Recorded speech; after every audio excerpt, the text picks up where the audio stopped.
রাধে রাধে বন্ধুরা, কেমন আছো তোমরা সবাই? আশা করি তোমরা সকলেই অনেক ভালো আছো। আমি রিম্পা আবার আমার একটি নতুন ভিডিওতে তোমাদের সকলকে স্বাগত জানাই। আর তার সাথে তোমাদের সকলকে জানাই শুভ জন্মাষ্টমীর অনেক অনেক প্রীতি শুভেচ্ছা। জন্মাষ্টমী মানেই কিন্তু গোপালের জন্মদিন, তাই এই দিনটিতে বিশেষ করে গোপাল পুজোই করা হয়। যদিও বা আমার কাছে গোপাল নেই, তবে আমার কাছে একটা কৃষ্ণ ঠাকুরের ফটো রয়েছে, তাই ভাবলাম আজকে জন্মাষ্টমীর এই শুভ দিনটিতে ঠাকুরকে একটু সুন্দর করে পুজো দেওয়া যায়। আর তাই সেটাই আজ তোমাদের সাথে কিছুটা ক্যামেরা বন্দি করে তোমাদের সকলের সাথে ভাগ করে নিতে চলে আসলাম। কোনো আচার নিয়ম পালন না করলেও ঘরের পুজোটাকে তো বিশেষ করে দেওয়াই যেতে পারে। আর পুজো দেওয়ার মধ্যে আমার যে জিনিসটা সব থেকে বেশি ভালো লাগে, ফুল দিয়ে ঠাকুরের সিংহাসনটাকে সুন্দর করে সাজানো। এই যে আমার যুগলবন্দি রাধাকৃষ্ণের ফটো ফ্রেমটা, এটাকেই আমি একটু সুন্দর করে স্নানটা করিয়ে নিলাম, সাথে লোকনাথ বাবাকেও। তার সাথে রয়েছে আমার সিংহাসনের মধ্যমণি আমার মা লক্ষ্মী।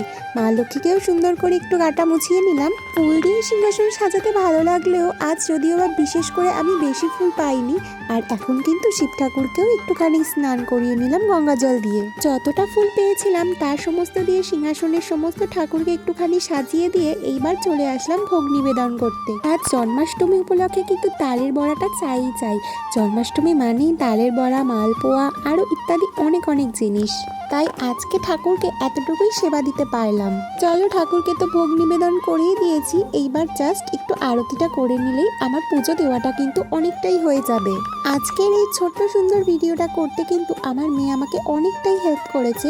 চলো এবার আরতিটা করে নিই। তোমাদের কাদের কাদের বাড়িতে গোপাল আছে আর কারা কারা আজকে জন্মাষ্টমীর ব্রত পালন করছো, অবশ্যই কিন্তু আমাকে কমেন্ট করে জানিও। পুজো দেওয়ার শেষে ঠাকুরের কাছে একটাই বিশেষ প্রার্থনা, ঠাকুর যেন সকলকে ভালো রাখে, সুস্থ রাখে, আর চারিদিকে ঘটে যাওয়ার সমস্ত অন্যায়ের বিরুদ্ধে যেন ঠাকুর কোনো না কোনো প্রতিকার রাখেন। নাও, আমার পুজো দেওয়াটা তো এবার কমপ্লিট হয়ে গেছে। দেখে বলো তো আমার সিংহাসনটাকে কেমন লাগছে? যদি ভালো লাগে তাহলে ভিডিওটাতে একটা লাইক করতে আর একটা সুন্দর কমেন্ট করতে ভুলে যেও না। আজকে জন্মাষ্টমী উপলক্ষে ছোট্ট করে আমার এই পুজোর ব্লগটাই তোমাদের সাথে শেয়ার করলাম। কেমন হয়েছে তা অবশ্যই জানিও। আর নতুন হলে অবশ্যই আমার চ্যানেলটিকে বা ফেসবুক পেজটিকে সাবস্ক্রাইব করে অবশ্যই পাশে থেকো। তোমাদের সকলের সাথে আবার দেখা হবে নেক্সট একটা ভিডিওতে। তো চলো আজকের মতো টাটা, আর থ্যাঙ্কস ফর ওয়াচিং এভরিওয়ান।